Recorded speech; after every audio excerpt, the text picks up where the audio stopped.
The most vulnerable point is where the security checkpoint is. Have you looked at lines in our airports recently? If I were a terrorist, I'd find the longest security line I could, wait in it for about an hour, and then detonate in the middle of the line outside of security. I think, unfortunately, until we deal effectively with the terrorist threat, which means where the terrorists live, not trying to defend here in the homeland, we're going to have to look at some things, for example, that Israel does with a security perimeter at the automobile entrance to the airport, where guards look at people in their cars, they size them up.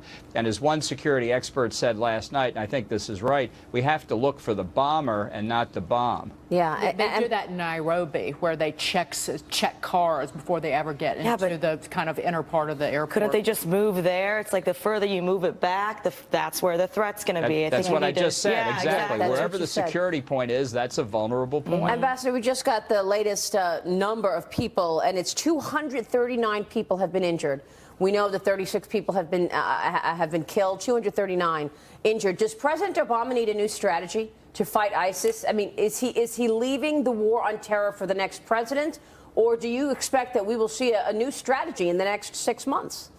Well, it would be helpful if he had any strategy at all. He just fundamentally doesn't think we're in a war on terrorism. You know, it's now 12 hours or more since the attack against the Istanbul airport, and the White House has not said a thing. You know, this is, despite being very quick to talk about some other things as workplace violence or lone wolves, here we have this horrific attack on a NATO ally, a direct shot at Turkey's commerce, its GNP, heavily reliant on tourism and international trade, at a time when it's trying to get into the European Union. This is a terrible tragedy for Turkey. Our president's been silent. He has to. He's never. Look. Let's be honest. He's never going to acknowledge we're in a war on terrorism. We're going to need to have a new president who understands that. That's why I think national security's got to be at the centerpiece of the political debate this year, because you get the kind of commander-in-chief you deserve. Yeah. I'm glad you brought this up, because isn't there a religious aspect as well to this attack? I mean, this was happening during Ramadan, and doesn't this play into their MO?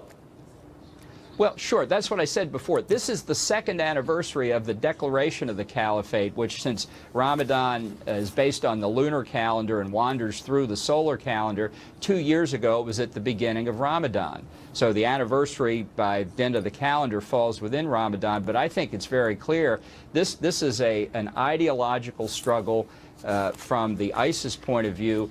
Erdogan was trying to make Turkey change it from the secular state that Mustafa Kemal Ataturk set up.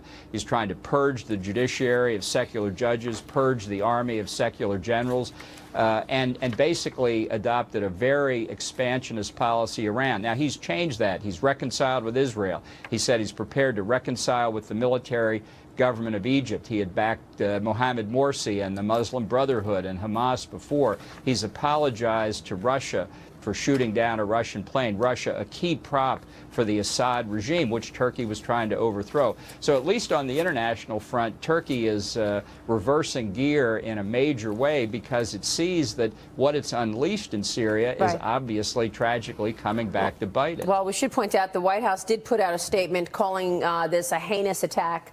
But no comment as of yet from the president, and we know that obviously he's been briefed on this. Ambassador, thanks very much. We appreciate your time this morning. Thank you. We will see you soon. Ambassador John Bolton there. We are following the very latest developments in this terrorist attack in Turkey. Coming up, we will take a look at the response on the campaign trail we have heard from Donald Trump and from Hillary Clinton. Then recall roadblock for Toyota. The Japanese automaker recalling more than 1 million of its vehicles for airbag problems. We've got that, more on that straight ahead. And, of course, the markets are rallying this morning on other issues. We'll be right back.